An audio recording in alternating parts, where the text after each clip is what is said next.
YSR Congress party రాష్ట్ర అధ్యక్షులు శ్రీ జగన్మోహన్ రెడ్డి గారు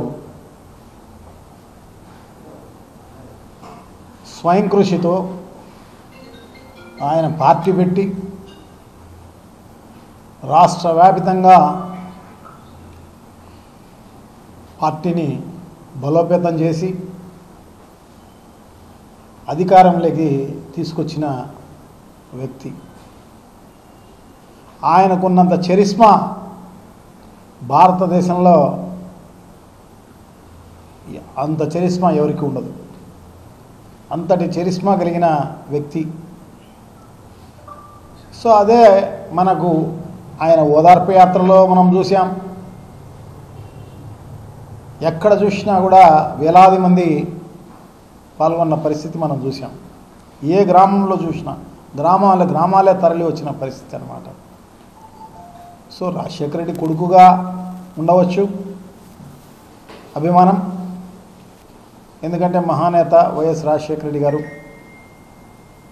సో అది ఉండవచ్చు, కానీ దాన్ని సస్టైన్ చేస్తూ పార్టీని ఇంత పెద్ద ఎత్తున బలోపేతం చేసి 151 సీట్లతోటి అధికారంలోకి వచ్చిన ఏకైక వ్యక్తి. సో కొన్ని కారణాల వల్ల అధికారంలోకి మళ్ళీ రాకపోయిండొచ్చేమో, కానీ ఎందుకంటే ఈవీఎంల మోసం వల్లనో ఇంకో దాని వల్లనో వచ్చి ఉండొచ్చేమో, కానీ అప్పటికీ కూడా ఎంత ఈవీఎంలు మేనేజ్ చేసినా అప్పటికీ కూడా 40% ఓట్లతోటి ఉన్న ఏకైక పార్టీ జగన్మోహన్ రెడ్డి గారు వైఎస్ఆర్ కాంగ్రెస్ పార్టీ. సో అంతటి చరిష్మా కలిగిన నాయకుడు వస్తున్నాడు అంటే నిజంగా కూడా ఊర్లు తరలి వచ్చే పరిస్థితి. అందులో ఈరోజు చూస్తే తెల్లవారుజామున 3 నుంచి పెద్ద ఎత్తున తరలి వచ్చిన పరిస్థితి. జగన్మోహన్ రెడ్డి గారిని చూడాలి అని చెప్పేసి, చూడాలి, అభిమానంగా మాట్లాడాలి, ప్రేమగా చూడాలి, ఆయన్ని ఆశీర్వదించాలి అని చెప్పేసి అందరూ తరలి వచ్చిన పరిస్థితి. సో దీన్ని జీర్ణించుకోలేక కొన్ని ఛానళ్ళలో అబద్ధపు వార్తలు, నిజంగా కూడా ఏదైనా నిజం ఉంటే చూపించవచ్చు, రాయవచ్చు, కానీ కొన్ని ఛానళ్ళలో మరి దారుణం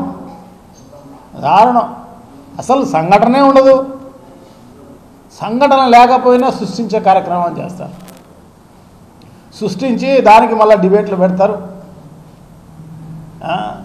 అది ఏదో నమ్మించే కార్యక్రమంలో భాగంగా చేస్తారన్నమాట.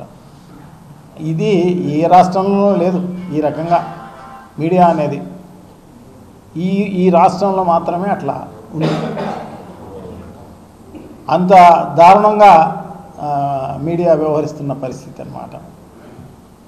సో ఈరోజు జగన్మోహన్ రెడ్డి గారి ఆఫీస్ పైన రాళ్ల దాడి, ఇంకో దాడి, అది ఇది అని సాయంత్రం నుంచి పెద్ద ఎత్తున, ఎందుకంటే చూపించే కార్యక్రమం చేస్తున్నాను, అంటే చెప్పే కార్యక్రమం చేస్తున్నాను. ఇప్పటికే పొద్దున్న నుంచి తెల్లారుజాము నుంచి బయలుదేరి వచ్చి వాళ్ళు కొన్ని వేల మందిని జగన్మోహన్ రెడ్డి గారు కలవడం జరిగింది.